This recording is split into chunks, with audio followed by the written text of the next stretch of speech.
It's not okay, so welcome to this session where we discuss the idea and exploration towards an AI safety accelerator called Horizon Omega. So here I'm assuming that AI safety is a good cause area to grow without further explanation, in that we want to see growth in the quote unquote industry field domain of AI catastrophic and existential risk management. It's plausible that over the next couple of years, it could grow by 10x, 100x, even more if there are factors like more accidents or dependency on AI systems. And that for the existing and hypothetical much bigger ecosystem, there should be infrastructure. And so about me, quickly, I'm interested in AI safety since 2017. I studied a little bit at Mila, the AI lab in Montreal, started by Yoshio Benjo. I've been running research and development related events since 2016. And now I'm building an organization dedicated to the facilitation of research and development progress, doing events, prizes, and building out new structures. So this session is very much preliminary research, exploratory, playful, looking for feedback, connections. It's more so like a space of possibilities at this point, an exploration of the infrastructure for this. And so we're focusing on research and development, but there are other pathways to reduce AI risk, like better coordination in governance and so on. And finally, we're also introducing Horizon Omega as a potential body of an accelerator model. So this is what we're going to talk about. I suggest that we can go through the session and then discuss more in depth at the end. But if you do have a quick question, we can definitely tackle it, just to manifest yourself.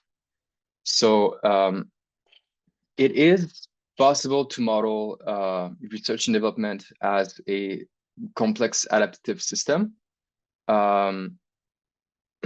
where agents, different kinds of agents, researchers in different, with different configurations, with different motivations and resources and risk tolerances, interact together, and the agents decide based on their local information and configuration, and also where agents adapt. They can adapt from feedback loops where positive successes. Oh, there's a comment. Okay. Where positive and negative feedback lead to adaptation of the agents. For example, successes can lead to more funding, more attention, and in some areas, but it can also lead to concentration in established ways, and failures can lead to course correction, exploration of new avenues, leading to more robust and resilient solutions. And so we can see from the feedback loops that it can be good to have a balance.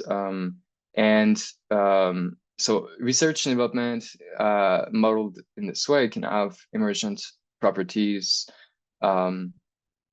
where breakthroughs can arise from confluences of ideas, expertise, and resources and situations. Quite unpredictably, it's and similarly, so like one kind of like emerging property can be shifts in paradigms, finally, there's a concept of path dependence where the trajectories of research and development are very much contingent on their history and early choices and specific accumulations of knowledge and the social network. And so that can create a lock-in. And so when there's a lock-in, we can benefit further from disruption. So yeah, modeling research and development in this way can sort of lead to see some implications or recommendations where decentralization can empower a domain or a community to leverage their local information and to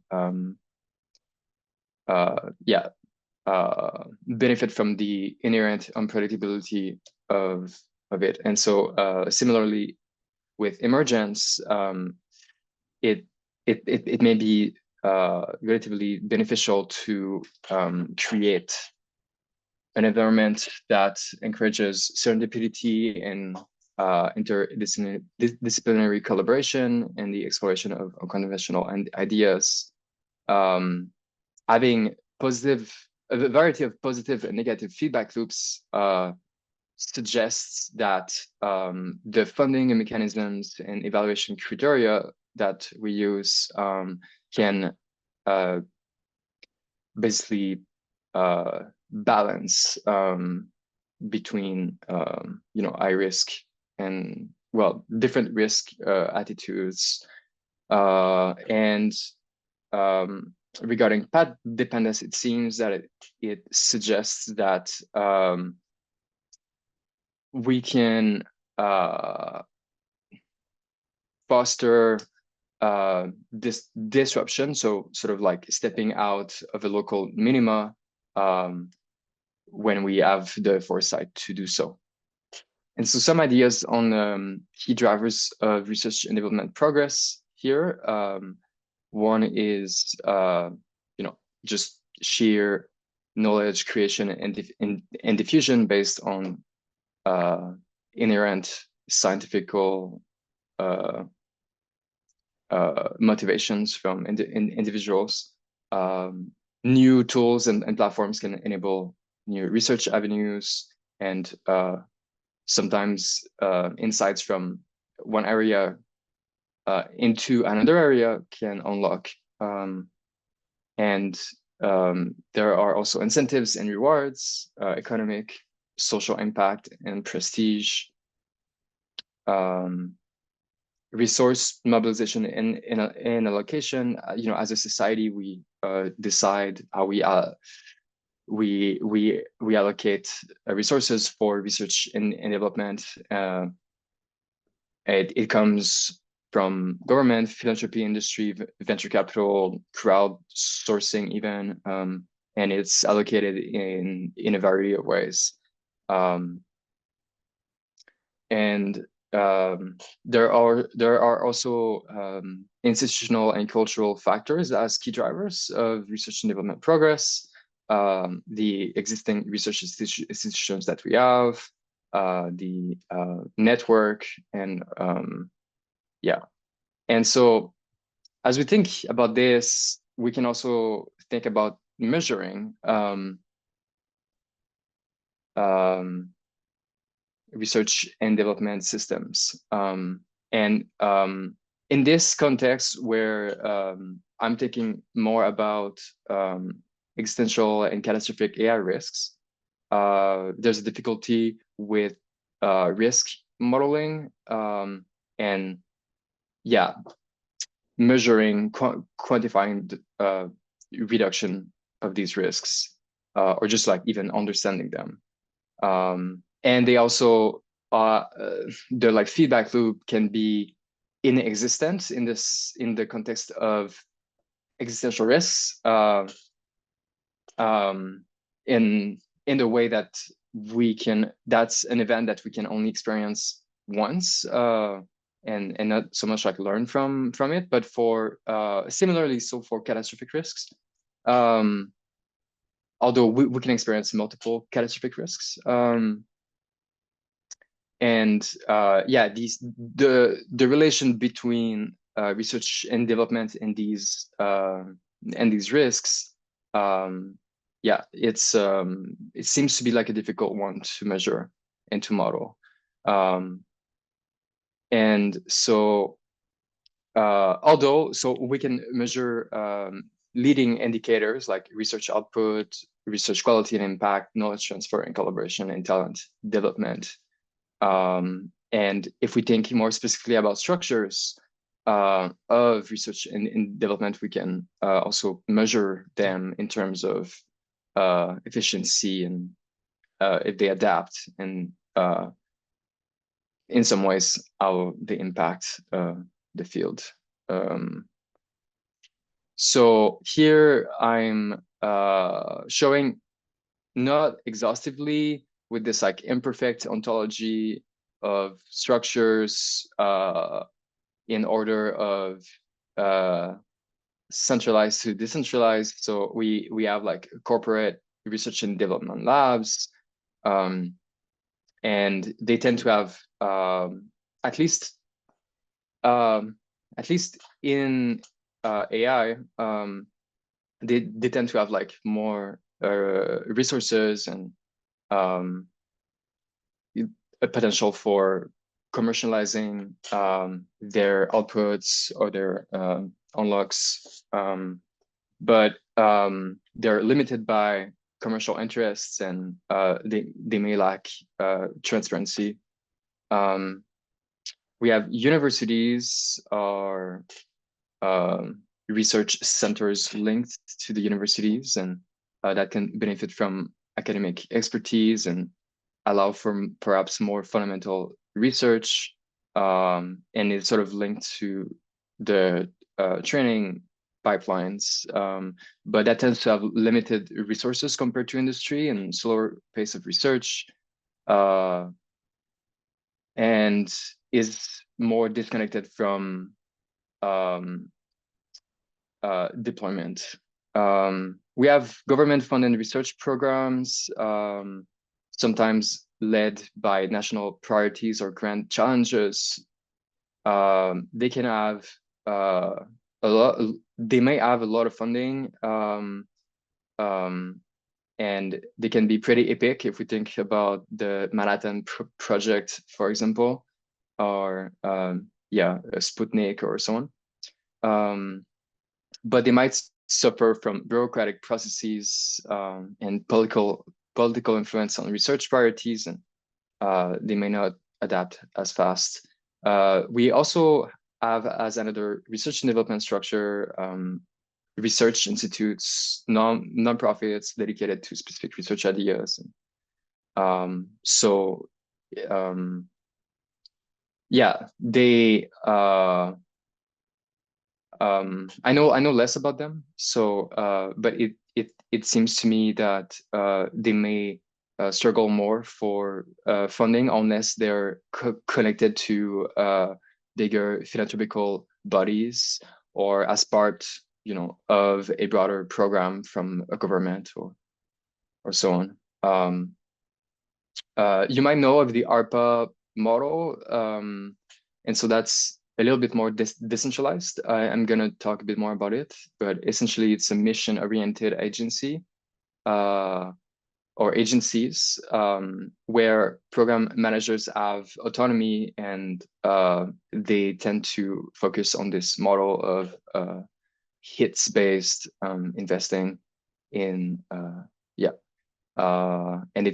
they tend to be sort of like more open and with more definite cycles, and they have a good track record. And there also exist distributed research networks. Sorry for the typo. And we see this a lot in so one example sort of of this is the Linux, but there are many other examples like and they tend to be more fluid and might adapt, faster and have more communication flowing across the network, and not so much from like a top-down thing, but that comes with challenges in coordination and resource allocation, and seems hard to tackle big scale resource intensive projects in so far in that model. And so when we think about structures and wanting to have new structures, we can think about some dimensions of evaluation for them. And one is like, what is the challenge that we're trying to solve? It can be really open-ended, like, for example, with AI, I think AI safety in general, but like AI alignment, since many years ago, people are saying that it's a paradigmatic field where we don't have like a clear ontology. We don't have like a clear understanding of even like how to make the problem measurable and specific. We might have different timelines, risk attitudes, different outcomes, access to resources. And so some examples is like, if we think, for example, about if we take like a long-term, high-risk, more scientific discovery, fundamental project. So I'm not sure I agree with what I've written here, but we could see that like in this context, having longer term, more freedom for the researchers can lead to more fundamental research. And if it relates to the safety of, for example, autonomous vehicles, where it's very much like connected to the commercialization of it, different models can apply. And so briefly, I'm describing the ARPA model as just to provide more detail about one of these structures. As you might know, from DARPA or IARPA, or now in the UK, there's ARIA.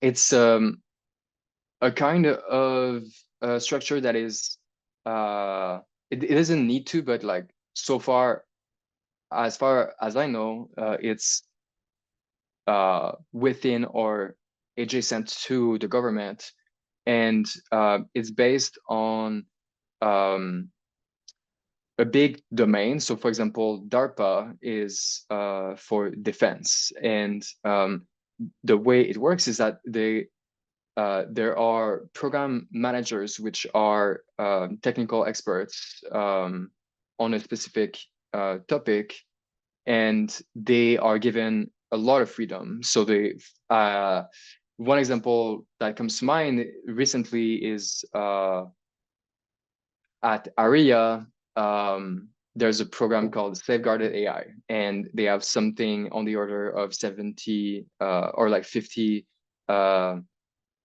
million pounds, and it's basically under the direction of the program manager. And so they have like they have help to they have a lot of, so the ARPA organization provides a lot of like operational help and structural help, but the idea is that the program manager has a lot of freedom in constructing the agenda and making most of the decisions, but the work is to be done by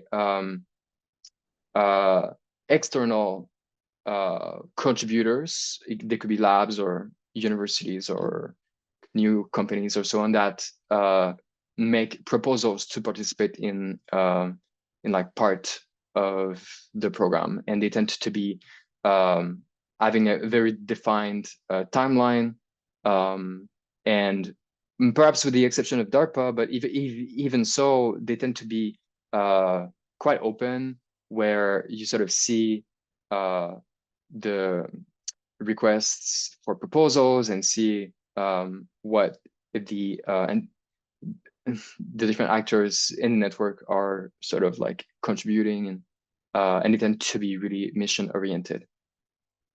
And so this is just for context, and to provide you some thoughts about this. And so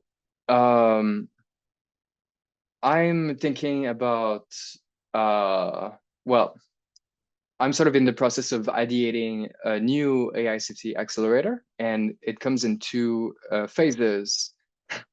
And so the phase one, well, so the goals, well, the context to it is that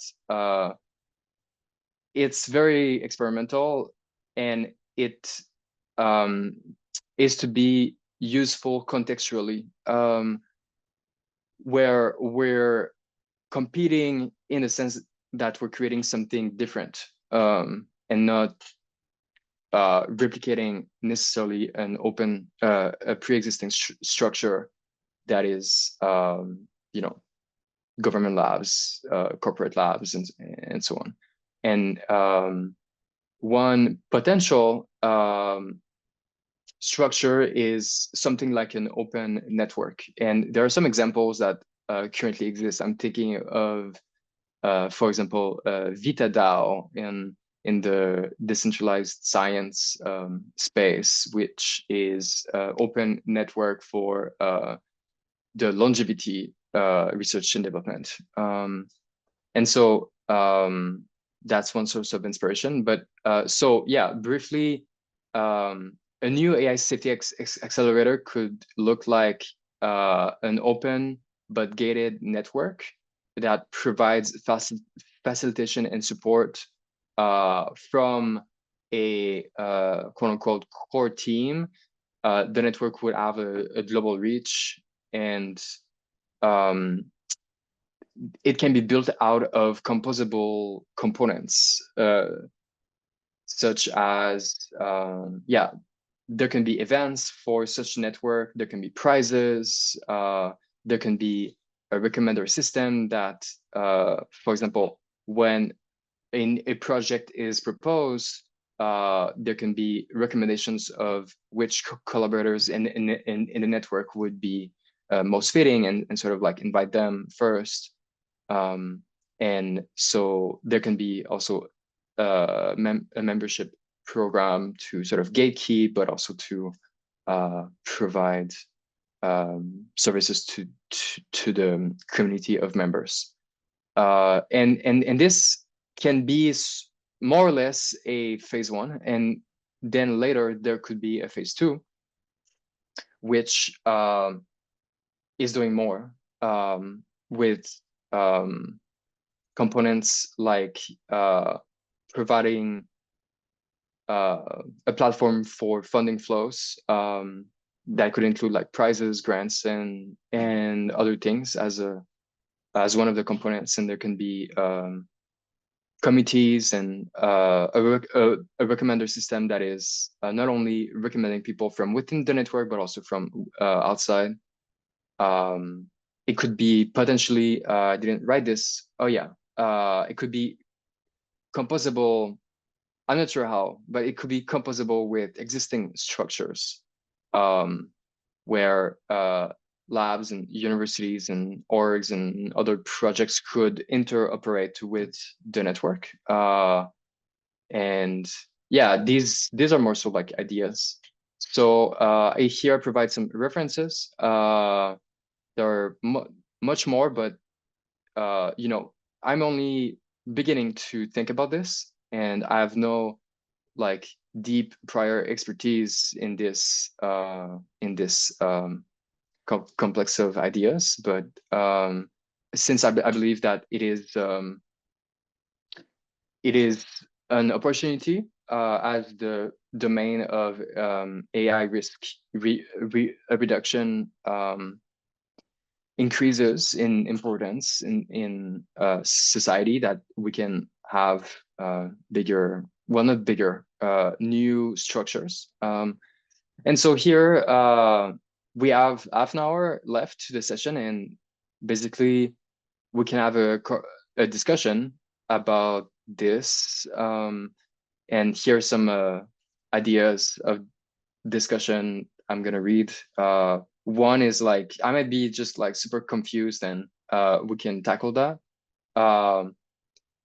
A new research and development structure perhaps should start small and targeting a specific subfield. And so then there's the question of like which subfields should be prioritized. There's the question of well, all of the components I mentioned before, we can talk about them, but one of them that I think seems a bit like underexplored is like for formalizing and like structuring a bit better impact evaluators. There is also the question of like, well, I provide like some basic theory, but there might be models that I didn't touch upon, and that could be super beneficial to consider. There's the question of strategy, like how to start in practice a new AI safety accelerator, how to grow that kind of project, and you might have many questions or ideas. So yeah, I'm gonna stop sharing my screen, and maybe we can have the remaining of the session just for free form discussion, if you will. And thank you for your attention so far.